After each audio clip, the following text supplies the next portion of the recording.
Once, there lived a guy named Tom. He was warm-hearted, curious, and rich. But life hadn't spared him from tragedy.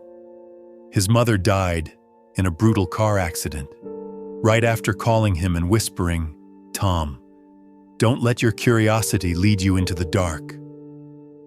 Tom never understood what she meant. He lived with his two closest friends, Carl and John. Carl, from a middle-class background, had a kind soul. He'd lost his younger brother in a drowning accident when they were home alone. The guilt never left him. John, from a poor but proud family, had a brilliant mind.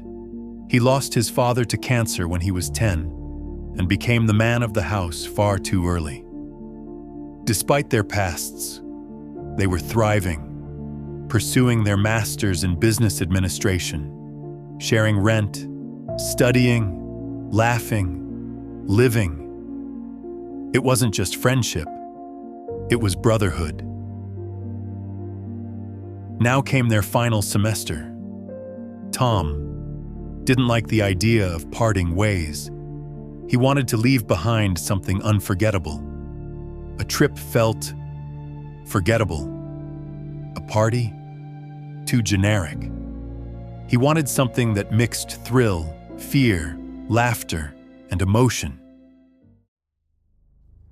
Late one night, scrolling endlessly, Tom stumbled upon a web page. Nothing flashy, just a black background, blood-red text, and an ancient-looking symbol flickering at the top. An eye, slit down the middle, with horns curling outward.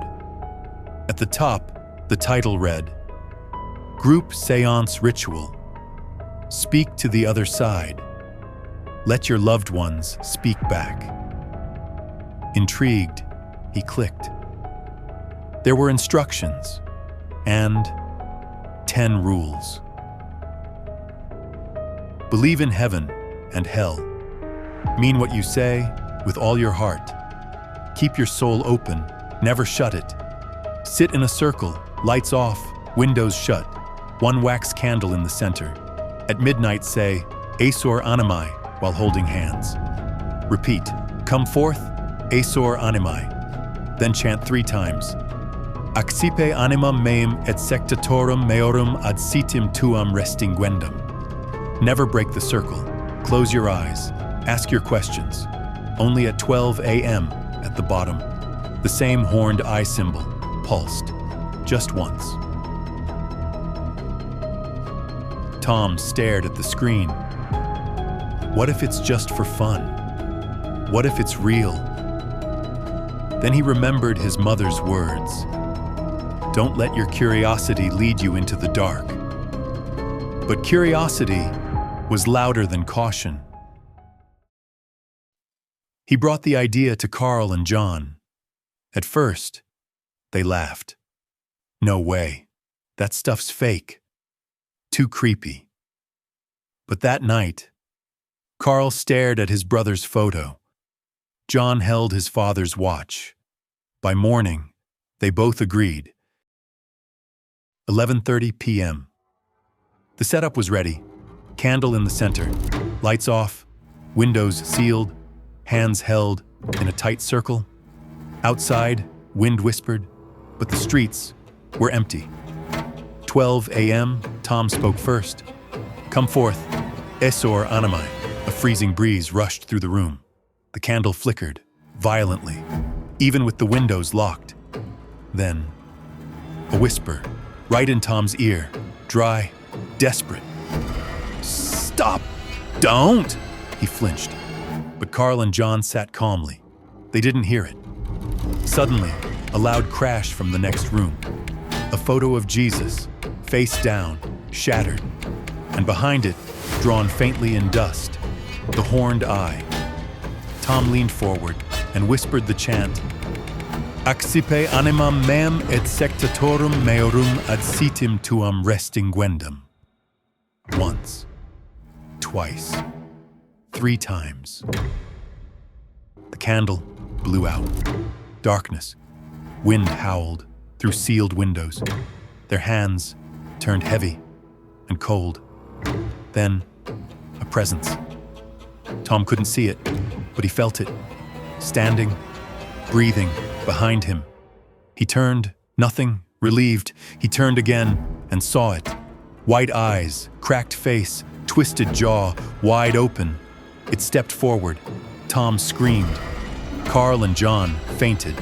A hand reached out, clutched Tom's throat. Morning light. All three on the floor.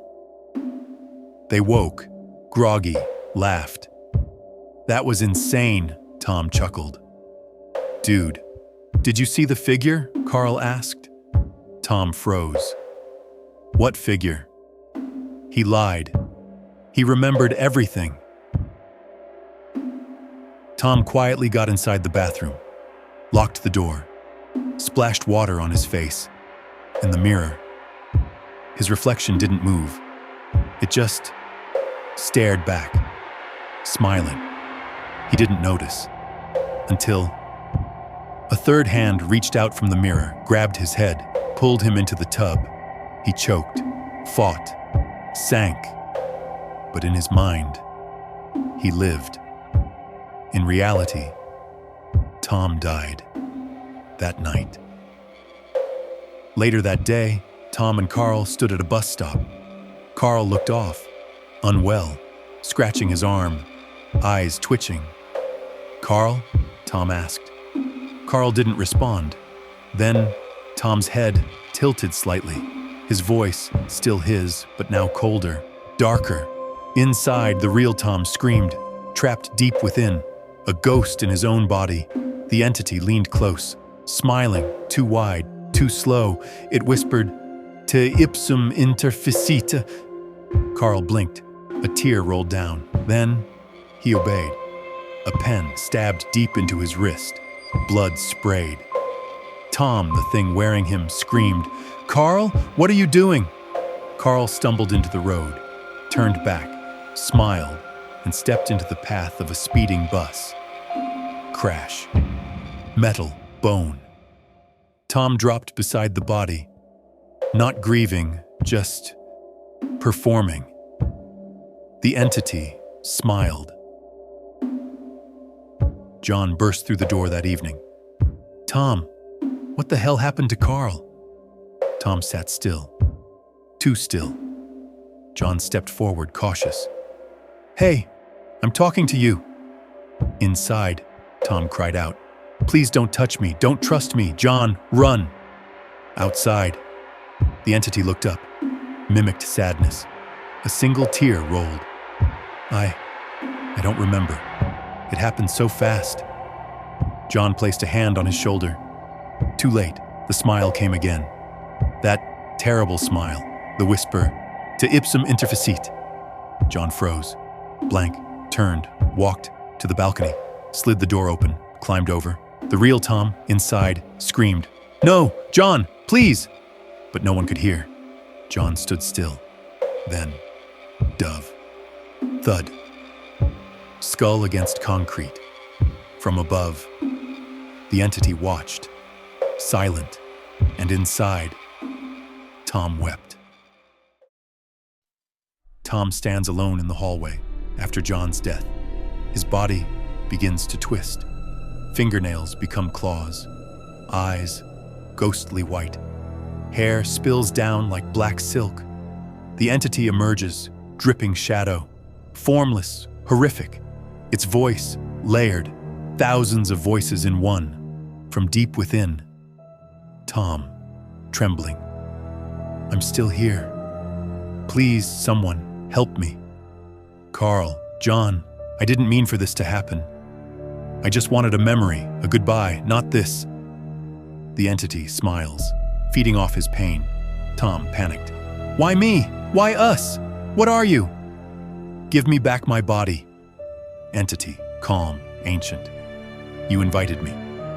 You spoke the words. You offered your soul and your followers. You opened the door." Tom, last scream. "No, I didn't know. I didn't." Scream distorts. Static. Silence. the entity dissolves into dust, and with it, all three souls vanish. Accipe animam meam et sectatorum meorum ad sitim tuam restinguendum. It didn't mean, come forth, loved ones. It meant, soul eater, take my soul and the souls of my followers to quench your thirst. Te ipsum interficite. It means, kill yourself. Next morning, police found 3 bodies. Carl, crushed. John, broken on pavement. Tom, drowned in the tub. No fingerprints. No suspect. Just 3 friends. Brilliant. Gone. Above the broken mirror. Drawn in steam. The horned eye. After a few days, a new student, sitting bored in the university library. He scrolls Reddit, clicks on a horror forum link. Fun group seance activity, speak to the other side. Same black page, same red text, same symbol. This looks stupid. He moves to close the tab, but the symbol pulses just once. Soft whisper. Te ipsum interficite.